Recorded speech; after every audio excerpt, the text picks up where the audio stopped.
Yo, what is going on guys? My name is NTK and today we're back with another video, and today we're doing a really highly requested video, and it's a drifting tutorial. You guys have asked for this tutorial for so long right now. So today I'm basically gonna try to teach you how to drift your Supermoto. This applies to pretty much all bikes. You could use these techniques on a 50cc, 125, 450, maybe a sports bike. It's pretty much the same technique on all bikes. The thing with drifting is that it's so hard just because first of all it's a big fear. It's a lot of techniques and small stuff you have to do to just be able to drift, but I'm gonna show you step by step how you can go from a beginner into Stenberg.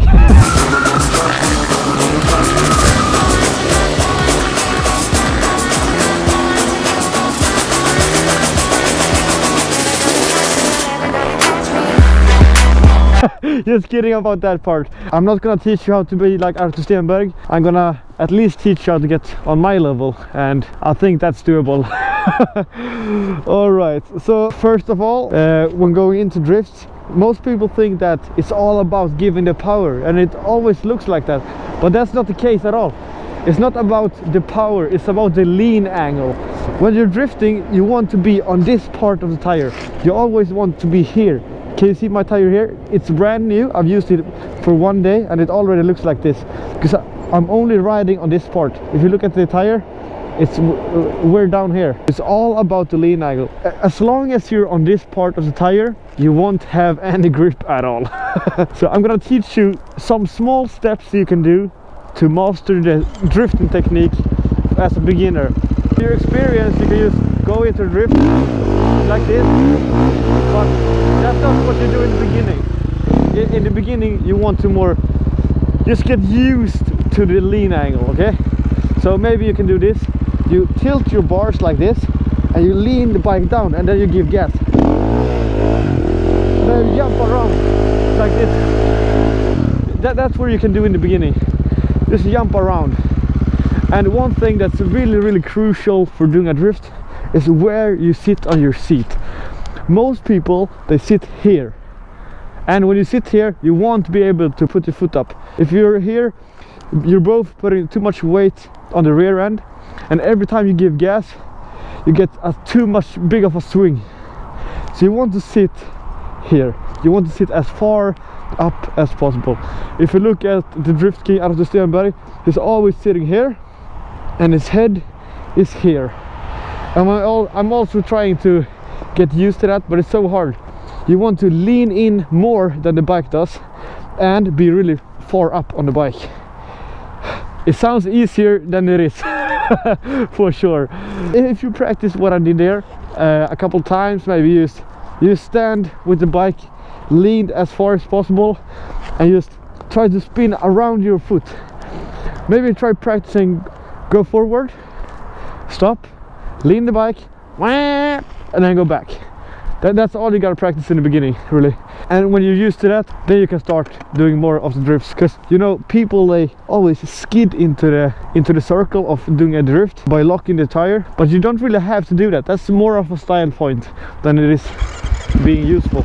But when you master it, it's actually easier. Well, you can actually start a drift by leaning the bike and giving gas like this, popping it up.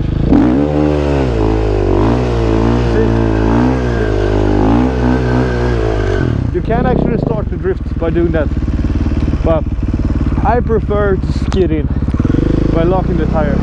And one thing that people have trouble with when drifting is that they can't put up their foot, and mostly that's both because they're sitting too far back, but also that they do too small of circles. You want to be in a little bit higher speed and also do wider circles. I'm gonna show you here.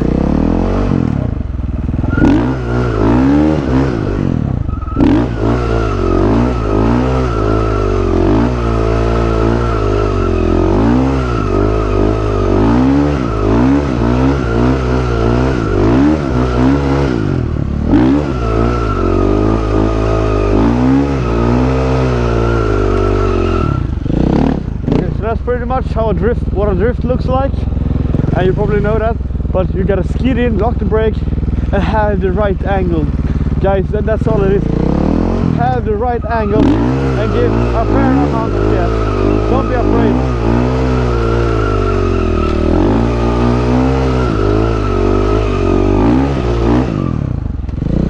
Don't be too afraid to do it. But then you could also do it to the other side. But I'm actually really bad at doing right hand drifts. I haven't really practiced that, but I mean, I can try.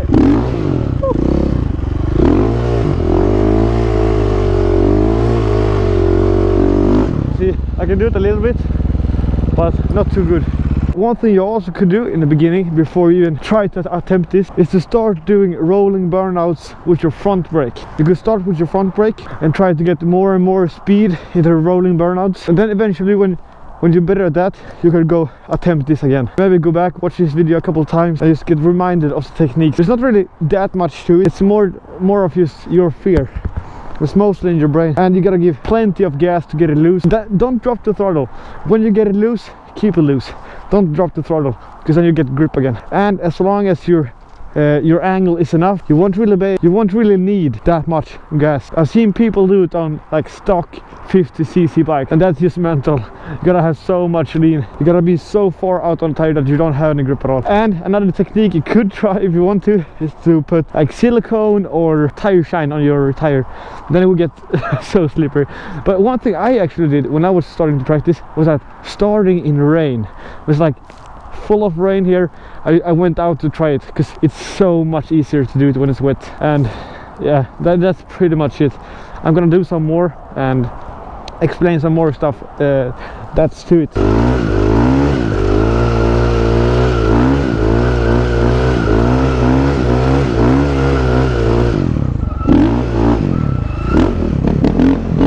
That was fun. But what I was talking about in the beginning was using the front brake. What I would recommend you doing then is like put up the second gear. Second gear is a pretty good gear to start in, and have a little bit like this, a little bit of front brake. And you could actually go pretty. You go quicker and quicker, you know. You practice more and more.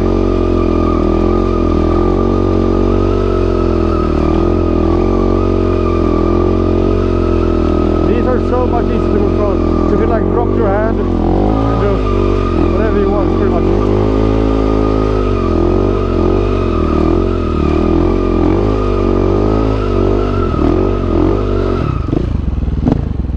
That's pretty much. I don't think there's actually that much more to it. It's just to practice and you'll eventually get it. It's mostly in your head. It's in your head. And if you want to learn how to wheelie, you could do that too by watching my other videos. The link is down in the description below.